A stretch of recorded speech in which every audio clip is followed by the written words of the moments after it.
I found out my husband was living a double life with another family, so I showed up at his other son's graduation. I found out my husband was living a double life with another family. For 20 years, I thought I knew the man I married, the father of my children, my partner, my best friend. We built a life together, a home, a family. But behind his business trips, warm smiles, and romantic notes was a lie so elaborate it could rival a Hollywood script. He had another wife, another home, and a teenage son I never knew existed. When I uncovered his secret, I didn't just confront him. I destroyed the mask he wore in the most public way imaginable, at his other son's high school graduation, where I revealed the truth in front of both families, his friends, and the entire crowd. Welcome back to Narrated by Abby, where we unravel the most shocking true stories of betrayal, deception, and the raw power of a woman scorned. Today's story? It's a chilling account of lies, dual identities, and a betrayal that lasted decades. If you've ever been blindsided by someone you trusted with your whole heart, this story will hit home. Don't forget to like, comment, and subscribe for more jaw-dropping true tales of triumph and justice. Our life seemed perfect from the outside. We had 2 children, a beautiful home, and a marriage people envied.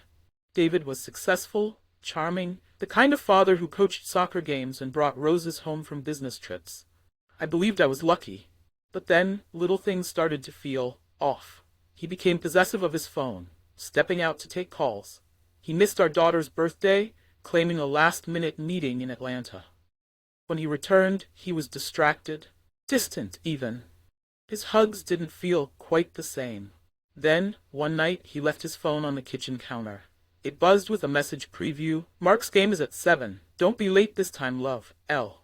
Mark? Game? And who was L? My stomach twisted, but I still tried to rationalize. Maybe a wrong number? Maybe a colleague's kid? But the final blow came 2 weeks later. A school tuition receipt fell out of his briefcase while I was cleaning. The school was in another state. The parent's name listed was his. And the student? Mark. I felt the blood drain from my face. I couldn't ignore it anymore, so I dug. And what I found shattered everything I thought I knew. David had another wife, Lisa, and a son, Mark, who was the same age as our youngest. For 2 decades he'd been living a second life, just 2 states away. Holidays, birthdays, even business trips. Perfect alibis for a man who mastered the art of deception. At first, I was numb. Then came the rage.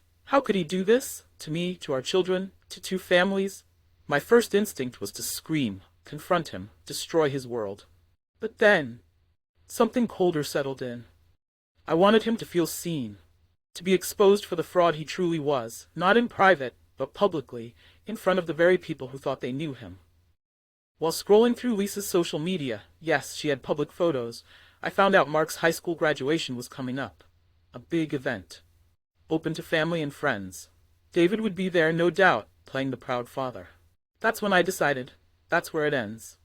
I gathered everything. Photos, marriage license copies, even a scrapbook our kids had made for Father's Day. I rehearsed what I'd say, and I planned every detail of how I would reclaim my story. It wasn't just revenge, it was justice. The day of the graduation, I dressed carefully.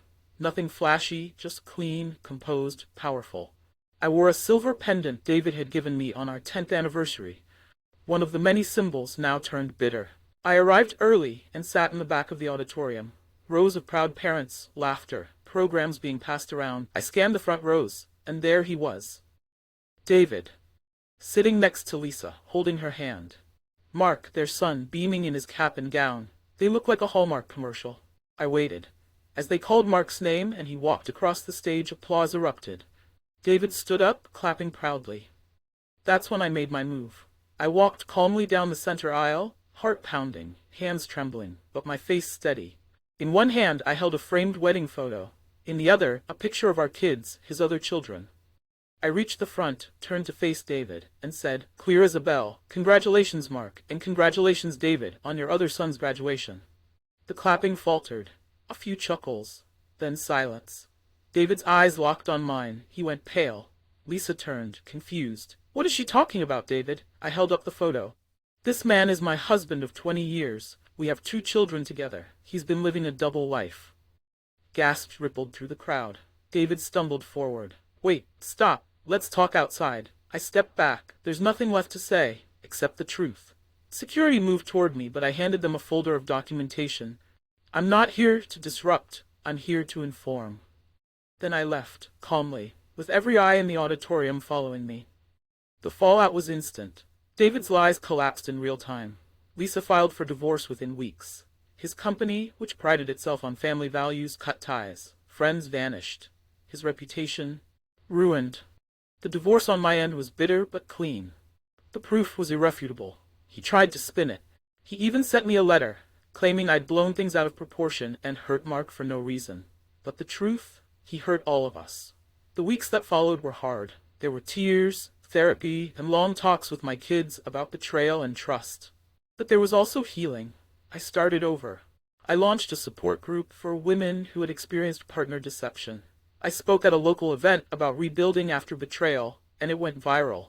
My pain became power. And David? Last I heard, he was living alone, jobless, trying to reconcile with two families who would never see him the same again. This experience broke me, but it also remade me. I learned that sometimes the most powerful thing you can do isn't to scream. It's to stand tall, speak clearly, and let the truth do the rest. Because no matter how carefully someone crafts their lies, truth always finds a way to the light. What's the most shocking secret you've ever uncovered? Share your story in the comments. I'd love to hear it. And if this story resonated with you, please give it a thumbs up and share it with someone who needs to hear it. Don't forget to subscribe to Narrated by Abby for more true stories of betrayal, resilience, and reckoning. Ring the notification bell so you don't miss our next upload.